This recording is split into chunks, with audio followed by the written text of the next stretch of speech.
What's going on, everybody? Welcome to another episode here, the Side Guys Football Forum. I'm one of your co-hosts, Trevor the Side, joined as always by my good friend, my good buddy, the other half of the Side Guys, Mr. Ted the Side. And Ted, we're rolling along. We got a lot of draft content coming their way, the listeners, the viewers, anybody who's tuning in right now. But we're sort of taking a little bit of a sidestep with today's episode. We're going to be looking forward to the 2023 NFL season and seeing who are a couple of teams here who are, I like to put it this way. They're one piece away from being a potential Super Bowl contender or potential Super Bowl winner. So, I mean, we're going to have some fun with today's episode, right, Dad?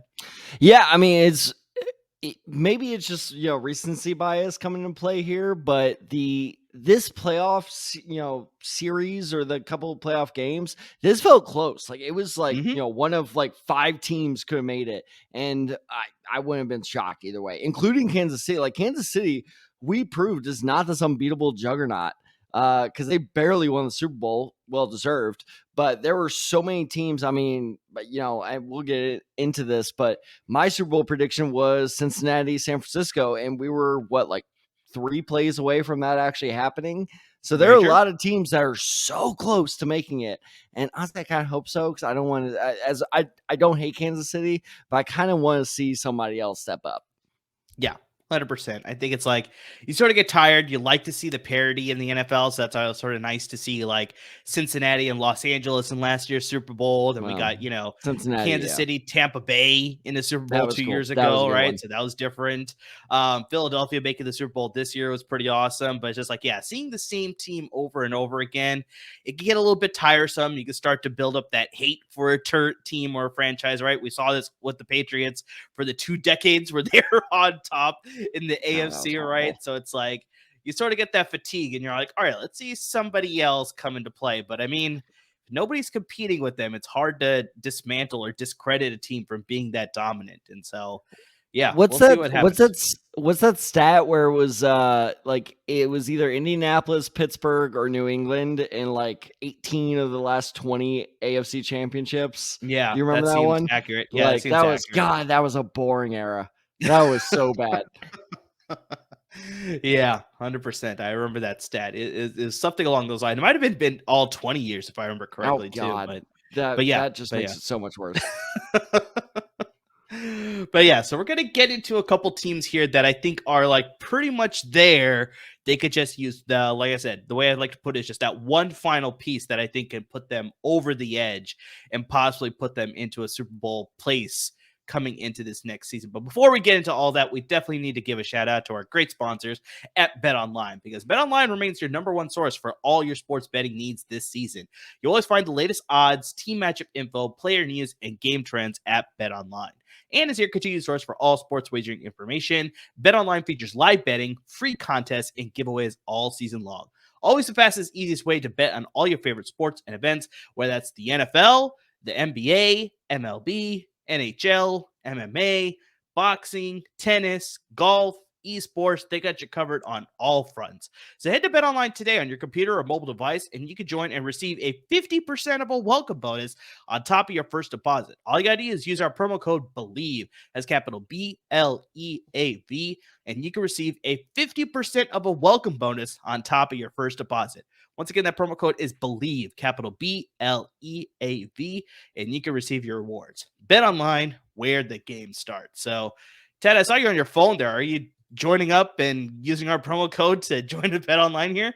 I was just about to say, it's funny that, because I'm sure our viewers are being like, what is he doing on his phone? Turns out I actually won $50 tonight because Grizzlies were 9.5-point favorites against the Lakers. They won by 12. I just realized as you were giving that read, I was like, oh shit, what was that final score? And you know what? $50, baby. Bring it on. God knows I need it. Yeah, being a teacher at any state, you could use any extra income that you can. Ooh, So yes, I can. hopefully our friends at Bet Online are helping you out, Tad. Yes, they are because of the promo code. Oh, I forgot to do the head thing. Do it one more time. What's the promo code? That's promo code is Believe, capital BLEAV. Gotta keep traditions alive. Moving on. That's true. That is true. So, like we talked about, we want to talk about one or two teams here that, like we talked, like we already laid out, just they're very close. They probably need just like one, maybe two pieces on their roster that can really just, put them over the top and sort of make them very much Super Bowl contenders heading into the 2023 season. So, Tad, I'm going to pass it to you here first. What's a team that, like I said, just they're missing maybe one or two pieces on their team, whether they need to sign somebody in free agency, whether it's through the draft? I mean, just either option there or both options possibly. Who's so close? They just need probably one or two more guys. Well, so it's funny to give our listeners and another background view on this is this is a team I suggested. We like to invite people into the process. Exactly into the process of like how by the way, the process is me scrambling to take notes about an hour before we record. Don't make that face. It's not all the time. Most of the time. But it's most of the time. But I'm giving you free reign here, buddy, because you passed up on this team because you don't want to seem like too much of a homer. Go Homer. I'm telling you, the 49ers are so close to getting back to the Super Bowl. And I'm so glad you mentioned that it only just takes a couple players, because this is very impressive roster management, is the fact that the 49ers have 48 players under contract to play for them next year. Now, of course, you have some surprise cuts, some surprise retirements that may happen, but otherwise, that's only 5 players you need to fill out your roster.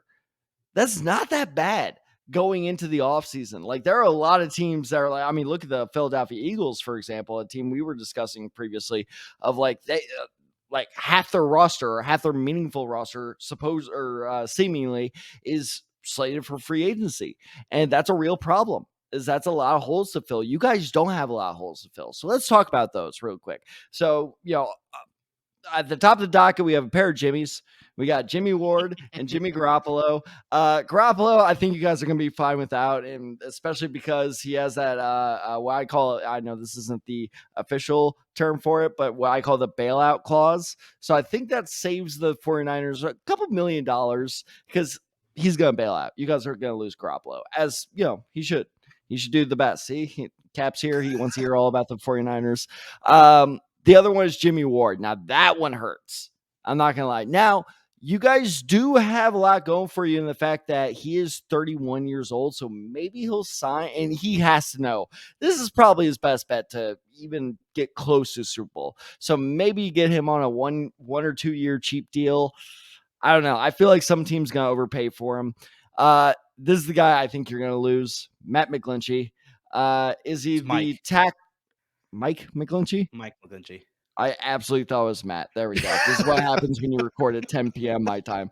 But so Mike McGlinchey. And scrambled to do notes like an hour before the episode. Yeah. Mike McGlinchey. It's M. McGlinchey. We're going to go with that. Sure. Yeah, there we go. Just go the last name. He's not, and feel free to correct me if I'm wrong here, he's not quite the tackle he was drafted to be. I remember being at the draft where he was selected by the 49ers. Everyone said that was a little too early for him. If he was a late first round pick, it would have been an absolute home run of a pick. But the fact that he went top 15, kind of disappointing. But I think some team is going to way overpay him. Bengals. So I think that is a player you're definitely going to lose. So safety is a focus. Edge rusher / defensive tackle is a little bit of a focus. I think you guys are focusing a little too much on that. I think the key right now is how do we get McGlinchey's replacement? Because here's the one thing. Yes, they are only one piece away, but they don't get to select that one piece, barring a trade up, until the 99th overall selection. That's hurting. And for those of you who don't know off the top of your head, that's the 3rd round. So they do not have their first pick until the 3rd round. So a couple guys that I think you should keep your eye out for is Jackson Kirkland, a guy I really like, the tackle at Washington. And now I say tackle, But assuming Trent Williams does not pull off a surprise retirement, you guys are set at left tackle for at least another year. Kirkland can play right tackle extremely well, but he can also play right guard pretty well as well. So that versatility, and God knows with your injury history, you need that versatility. So surprisingly, the one spot we never really had two serious injuries is the offensive line. Don't do it. I know. I shouldn't say Where's it, wood? but Where's wood? Knock on wood. Knock on wood. But I love his versatility there. I think that he is a good developmental prospect that if he has to step up right away, could, do pretty solid. Another guy that I really like, I don't think he'll be there at 99, is JL Skinner, the safety at Boise State. If this guy falls to you and you can, he's a Jimmy Ward 2.0. Like, he's a hard-hitting safety with decent coverage skills that can, basically not replace him like, oh, hey, nothing happened. But it's a very good developmental prospect again there. So JL Skinner is a guy I really like. Gervin Dexter. I love this guy. So one of the when I was watching his scouting or his tape, I was like, okay, this guy's good, but how many sacks did he get? And I looked it up. He only had 2 sacks last year, and this is a defensive tackle out of Florida. And it was funny because at first I was like, don't really love that fit. And then it kind of hit me. I'm like, you don't need a defensive tackle that's going to get a lot of sacks. Yeah. That's what you have Nick Bosa for. You just need a defensive tackle that's so athletic that they're like, shit, we have got to pull some attention away from Bosa, and it just opens up those opportunities. So Dexter I like a lot. And the last couple guys is Chamari Connor. I don't know if it's Chamari. I think it's Kamari Connor. He's the safety at Virginia Tech, who I really like a lot. And this is the reason I like him a lot, is because in my notes, he was in the Senior Bowl. So my scouting notes in the Senior Bowl said he's a tweener. And I what do the 49ers do better than just taking a tweener athlete and just making the most out of him? And also another guy is Anthony Johnson, the Virginia safety who got the pick 6 in the Senior Bowl. I also like him a lot. I'm a little bit more worried about his coverage skills, but I like him a lot. So I just think if they can really, and obviously this is a big if they can really hit on these mid-round prospects, because you guys got damn lucky. This is a deep draft at all the positions you need. Like quarterback, by the way, if Max Duggan becomes a 49er, I will lose my mind. But you guys have all these, positions where you do need help in, without a doubt, but they are all deep. So you guys can hit on these draft picks that you really need, especially because, yes, you can restructure some contracts, maybe open up $31 million in cap space, but that's if every player agrees to it, and that's a big gamble. So if you're kind of limited with cap space, I think that the draft is the way to do this. And let's not forget, you guys have drafted incredibly well the last couple of years. So this is a real opportunity to kind of find those key playmakers from day one that can finally catapult you up there. Yeah, I agree with everything you sort of laid out there. Mike McGlinchey, as much as I like him, there's a lot I don't like. I'm making sure it's Mike. There's a lot that I don't like about him too. Like when we drafted him, I think there was a lot of hope that he could develop as a pass blocker. He just never did that. He was great in the run game, just never developed as a pass blocker. There's a lot of times that you could see that just defenders were able to get past him so easily that it's like, honestly, if he prices himself out of San Francisco, I'm not going to be too hurt about it. I wouldn't be either. Yeah, like I said, it's just reeks of it's a very weak tackle market in free agency this year, and we will be breaking that down later in another episode. Mm-hmm. And so I just think some team is going to overpay for him, because you are so right. I think he'd being a kick-ass guard. It's just for some reason people are convinced that he's a tackle. Yeah, exactly. So it's like I'm seeing a lot of rumors that the Chicago Bears might overpay for him and who are the Bears going to overpay for? Because they have all the money, so I think it's a possibility that they may do that. But yeah, so I think they could get an upgrade in the offensive line, maybe through free agency. Like I said, it's not the strongest class, but maybe they could be one of the early ones in the draft pool there, or the free agency pool, to just sort of get a guy and secure him to secure that right side. Because the rest of the line, they're actually pretty okay. Mm-hmm. Defense is where they could definitely shore up some positions, because as great as Nick Bosa was, defensive player of the year, he had 19 and a half sacks, right? But besides that, everybody else had maybe 5, 4. It wasn't it was a one-man show. And if you look at what Philadelphia did, they had so many guys, because we were even talking about So this many. in our post-Super Bowl episode, right? That's like, even if they lose some of their key free agents, like a Fletcher Cox, like a Brandon Graham's, like they have all these guys who can step up. They have Jordan Davis who's going to step up. Josh Sweat's still on the team. They signed Hassan Reddick. So they're going to be completely fine. But the Niners are not one of those teams. So it's like Samson Ebikam's a free agent. So I mean, that's going to be interesting to see if they can fill that hole.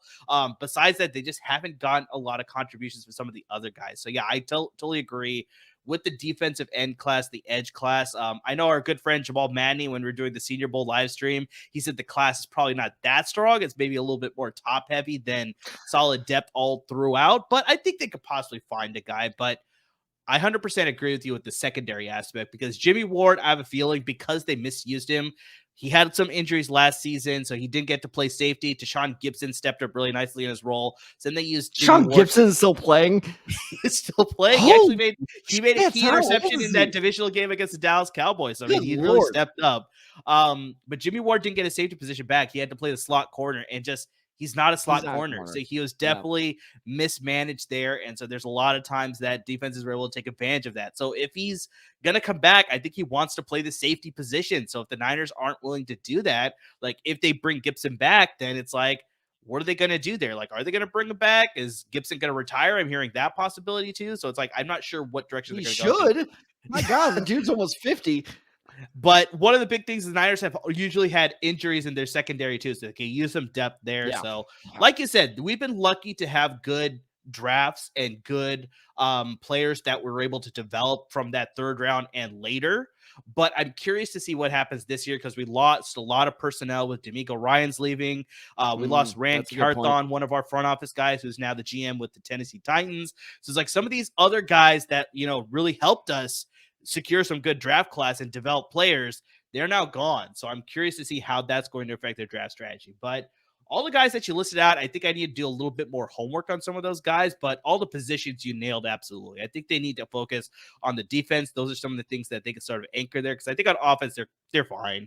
They're totally fine. Yeah. They're obviously the quarterback's in position, but that's like, the not so secret that the Niners need to figure out their quarterback position. Duggan is right there. Duggan is the next Brock Purdy. Book it. So we'll see what happens there. But yeah, I 100% wanted to take the Niners, but I was like, you know what? Let me see if I can find another team. And then Tad, when you picked the Niners, I was like, yeah, I very much, they're right there. They just need to figure out a few things, and I think they could be definitely in contention to be a Super Bowl potential NFC champion in the upcoming season here. I honestly think you guys would have been there if Purdy never got hurt. Like, you were like 3 plays away from the Super Bowl, like multiple times this season. So I think that if they draft well this year, you guys are set. You're good. Because it doesn't matter. Trey Lance or Brock Purdy, it doesn't matter. You guys are good no matter who's at quarterback. How many teams can say that? Yeah, that's true. Marvel does a what if, so I mean the NFL, you could definitely do a what if series with whether Purdy got hurt or all these other things, right? So we'll save that maybe for a later episode. I've done what if the Colts drafted Patrick Mahomes in my head like 15 times. And we've done an episode of this podcast too before, so turn back if you want to listen to our episode of our what if episode. That was a fun one. So I'm going to get into my team here. So I'm going to go to the AFC, and Chad, I'm not sure you're going to be happy with this answer. What do you mean? It's in the AFC South. It is the current reigning AFC South division champions, and that is the Jacksonville Jaguars. You bastard. You traitorous bastard. So after going 3-14 in the 2021 season, with obviously the tumultuous season that they had with Urban Meyer as the head coach, that was all pushed behind them, because in 2022, they went 9-8, but they were able to win the division and go into the playoffs. And my God, probably one of the best games of the 2022 overall season, the game against the Chargers, where they were down 20-7 at halftime, were able to overcome. Why do you want to hurt me? Overcome a 20-point deficit and pull off a victory against the Chargers to move on to the divisional game against the Kansas City Chiefs. Fortunately, the Kansas City Chiefs got the best of them. Obviously, they went on to become Super Bowl champions. But I mean, seriously, for them to have the season that they had in 2021 and to come here, win the division, get a win in the first round of the playoffs, they are on the right road to get to be a more competitive team and make a deeper run in 2023 and beyond. Honestly, they have a pretty well-built roster, because Thankfully, they've had so much money to spend in free agency the past couple of seasons, and they've typically picked at the top of the draft in the last handful of seasons too. So, Tad, they spent nearly $260 million in last offseason alone. On top of that, they've had a top 10 pick in 4 of the last 5 years. The last year that they didn't have a top 10 pick was in 2017 when they went to the AFC Championship game with Blake Bortles at quarterback. Where did And Blake Bortles go to college? UCF. That one I know that. Damn it.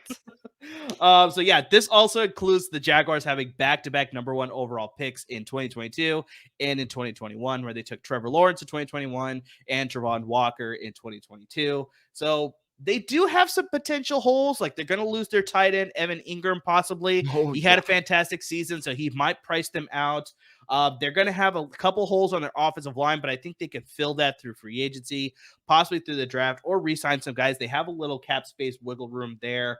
The biggest thing that I think they need to shore up for them to be a perennial playoff contender and possibly get to the Super Bowl as well, the corner position. So Tyson Campbell has developed into a really good corner on one side of the ball, but they signed Shaquille Griffin away from Seattle in 2021. They paid him nearly $40 million in that offseason, but he's dealt with injuries and he just hasn't looked all that great in that Jacksonville defense. The big thing here too, Tad, is that we're seeing a lot of teams sort of trying to get under the cap space.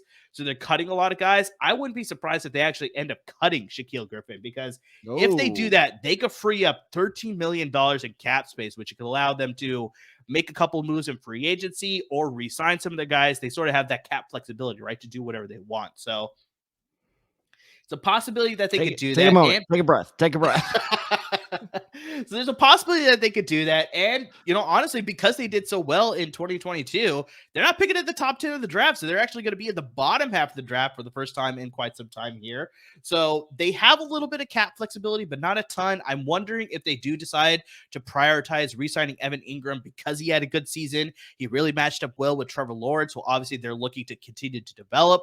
There's a possibility they do that, but it is a strong tight end class. So maybe they go in a direction there, bring in a tight end out of the draft there. So honestly, though, I think where they're picking at number 24, there's a lot of good positions available, whether that's at the defensive end. They could use some help to support Josh Allen. Travon Walker will probably take another step in this offseason, so they could have a couple bit of a rotation for that pass rush there. But like I said, I think they could shore up their defensive back position because their secondary is actually pretty good. They got Rayshon Jenkins, who they signed for the Los Angeles Chargers, and they got a guy that you really like, Tad, out of Syracuse, Andre Cisco, who dealt with the injuries, had a really bad draft process, but landed. As long as he was healthy, he was going to be a big difference maker, and he totally was this past season in 2022. So their safeties are fine. They got Tyson Campbell. I think they need to get a guy on the other side to really lock up the other side in case they can't get a good pass rush consistently. So looking at 24, there's a couple options there depending on how the draft plays out. Obviously, with teams trading up to possibly get quarterbacks, right, that could affect the rest of the draft. So you could see names like Curly Ringo out of Georgia could possibly here at 24. Stop it. Stop it. God damn it. That would be an excellent pick for them.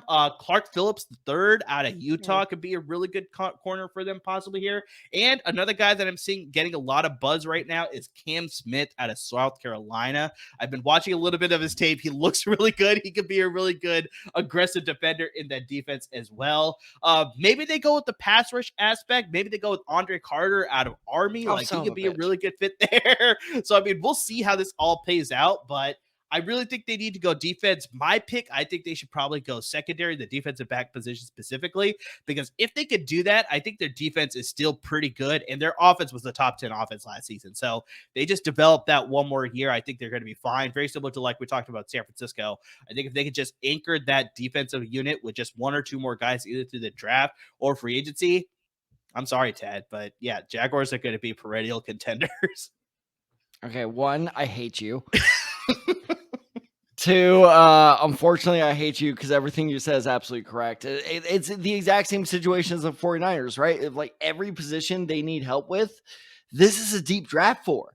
And unlike the 49ers, they actually have the draft capital. It really wouldn't shock me if because like you said, they have enough moves to sign like one or two big name guys, especially if they find some aging vet.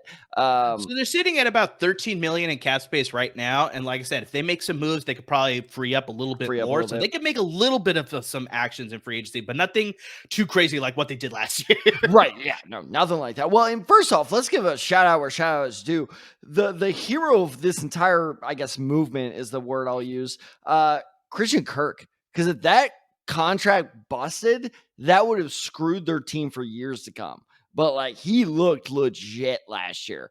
And let's not forget that we brought this up before, but Calvin really potentially in this offense too now. Son of a like I said, they're fine on offense. Damn it. He has yet to be reinstated. He's yet to be reinstated, but he can be reinstated now. He will. I'd like to think he will, but yeah. So just dear Lord. I completely forgot about that. God damn it. Okay, well, this episode went from fun to depressing pretty quickly. But I really do think that the Jags are in perfect position because if I were them, what I would do is actually trade up some of the draft capital so I could go up and get, the difference maker. I know this move didn't pay off, but it reminds me a lot of the Detroit Lions, what they did with Jameson Williams of like, hey, look, because people forget this is a divisional rival that the Lions traded up with to get Jameson Williams. They traded with the Vikings to go up there and because they were convinced like our offense is this close. And honestly, if he had stayed healthier, they might be right. Like we'll see next year when he's finally fully healthy and everything. But like that's the kind of move I expect from the Jaguars here because, like you said, there's so many good cornerbacks. So if a guy like a guy that you really like that I'm not so high on, Devin Witherspoon starts falling and he slips out of the top 12, well, I can definitely see the Jaguars going, oh yeah, no, we want him and trading up to go get him. They had the draft capital to do that. So yes, I'm goddamn terrified of Jacksonville right now. Because they are so good and they have like you said, they have very few weaknesses. I hate them. I hate them so much. It's just not fair. So I think that Jacksonville's biggest thing will be, I actually disagree with something you said. I don't think they should go after Evan Ingram. I don't think they should overpay him. Like you said before, this tight end class is so deep that Evan Ingram was a difference maker, sure, but he wasn't such a difference maker that's like, we cannot lose this guy. Yes, you can. Just find another athletic tight end that, yes, you may lose some of that chemistry between Lawrence and Ingram, but if you find the right guy, you can start to develop that, consistency pretty soon afterwards too. Because what tells me, and this is what terrifies me the most about the Jaguars, Doug Peterson is one hell of a coach. Because people forget they started 3-7. 3-7 is how they started this season. They finished with 5 straight wins. Like Doug Peterson, once he got a feel for this roster, was like, okay, these are the rules we're going to start playing out. Because don't forget, Etienne was drafted to be a receiver because Urban Meyer is a fucking idiot. God, I want a 30 for 30 to be made about that so badly. But I'm not surprised if it's already in the works. Because come on, God, I hope so. I hope so. But yeah, I think that once Doug Peterson was like, okay, this is everybody's role. That's how he figured it out. And he can do the same thing with the young tight end. Evan Ingram is not a difference maker enough to overpay for that. Because I think some team is going to overpay for him. God, I hope it's not the Colts. But I don't think they should over pursue. I think they should kind of play it safe. Because like you said, they went so aggressive last offseason. It worked out so well. Play it safe here. Hang back. See if a player starts slipping in the draft, then go up for that. If I'm them, I'm not even that worried about free agency. Sure, you can find some impact players there, maybe some impact backups, but I'm focusing on the draft. Now you make a strong point because it is a very strong tight end class. I think it was Daniel Jeremiah who said he has 11 tight ends with a first round grade on them. So it's like, I don't doubt that. It was the most boring part of our Senior Bowl live stream was when you're like, what's the strongest class? And me, Jamal, and Will, we're all like, tight end. Consensus, it was a tight end pick. So it wasn't even like a hot take thing where I could just lie and kind of, bullshit my way through it. I was like, I can't even do it. Like, it's just tight end. Yeah, so I can very much see them sort of foregoing re-signing Evan Ingram to draft a tight end in the NFL draft, obviously. But just like I said, the only reason that I sort of stick with that possibility is that the chemistry that he developed with Trevor Lawrence, it's like maybe you want to continue that going on. Yeah. So I'm not saying for sure they're going to do it. Like I said, with the little bit of cap space that they have, maybe they prioritize other positions, but it could be something that they do. But 100%, the Jaguars are surprisingly close, and I know that makes you upset, and I'm sorry, but I mean, props to them. They did well. Goddamn Trevor Lawrence. Goddamn So, Urban Meyer. Could you imagine they kept Urban Meyer for a couple more yeah. years? That would have been like heaven right there. Just like Oh my wasting away gosh. this good roster. Damn it. So those are our picks that are, for teams that like we sort of just, hate to sound like a broken record, but just like they're pretty much at the doorstep. They're They're just right there. looking They're for right there. that key to open that door to get into the house sort of thing here. So they're very, very close. We'll see how this all plays out because we got the combine coming up in just a handful of days here, Tad. We obviously got free agencies right around the corner. That's going to be happening in a couple weeks. Obviously, the draft is going to be following that. So we're going to see what these two teams, along with all the other 30 NFL teams, are going to figure out as far as their offseason plans to make them into a better Super Bowl contender heading into 2023. But as always, you can always follow us on all of our social media handles to be up to date with all the content that we're dropping related Dude, to we've been all of killing that. it with this timing. Look at that, like ticker Seriously, going there. with all the content that we're going to be providing for the draft, free agency. Obviously, once we get to the offseason, we're going to be jumping back into fantasy football. So, make sure you follow us on all our social media handles down below. You got my personal handle on Twitter. I'm Decide23. Tad's at TadDecide94. Got the show handle, The Decide Guys. And, of course, we're on Instagram at The Decide Guys as well. Wherever you listen to your podcast, you're probably listening to us right now. Just make sure you hit that subscribe button so you can always be up to date with our podcast, whether that's on Apple Podcasts, Google Podcasts, Spotify. You can listen right on the LAFB Network website as well. Just hit that subscribe button. Always be up to date with our podcast. If you're watching us, make sure you subscribe to our YouTube channel. We have our own individual YouTube channel, and we still have our playlist on the LAFB Network's YouTube channel as well. So make sure you subscribe in both places to get great content from us, as well as great content from the LAFB crew. They got a lot of great content coming for the Rams, Chargers, Bruins, Trojans, and some other things as well. So, lots of great content over there as well. Make sure you check out the website. We may have some articles coming out related to the draft, fantasy football, a little bit of everything. So, make sure you stay tuned to the website as well. And to guys, there's a lot of things you can be doing to support us with the reading and the following us on social media and watching and listening and interacting and anything and everything, guys. And really just me and Tad just can't thank you enough. Oh, you stole my line, but I'll try to keep going anyway. So, guys, one thing I want to emphasize is it's funny. We have an episode coming out in just a couple days about some small school prospects. Just from Twitter, I found out a really cool story about this small school prospect. I won't give his name away because you need to listen to the episode to find out who I'm talking about. But we are in the dog days of scouting here. Like I remember, I don't know about you, but I've literally any free time I get, even during my lunch break, I'm like, yeah, let's just look up this guy real quick. And I'll watch this guy's tape. And so we are right there. We are doing, going head in with all this draft stuff. So if there's a prospect that you want to know our thoughts on, or that you're like, hey, I'm not sure if you're going to watch this guy, but you probably should, we'll give you a shout out on the show. Absolutely. So be sure to keep checking in with us on the draft stuff. We're going to keep going with that. Like Amir said, we are going to do some combine analysis. It's going to be interesting. There are some players where I'm like, oh man, you could make or break it here. And by the way, if you're interested in those players, go back and listen to one of our previous episodes that we just dropped. So yeah, be sure to keep checking in for draft stuff, free agency stuff. Luckily I have a bachelor party right before free agency, so I will be there to do breaking free agency news. Because don't forget, we are now LAFB Network's top breaking news people. We're just waiting. So the second that Derek Carr breaks, I don't care if I have to, FaceTime in the middle of class to talk about that move. We are waiting for the first. I think Derek Carr is that important. Oh, Derek Carr is absolutely that important. Just don't tell Alfred Rowe that. But okay. Yeah, exactly. Please don't. He might kill me. But that is the type of stuff we are planning on bringing you throughout the spring and the summer. So keep checking in, keep watching us on YouTube, keep listening to us on Apple. I almost have music, Apple Podcasts, Spotify, and wherever else you get your podcasts. And please, as always, everyone, stay safe.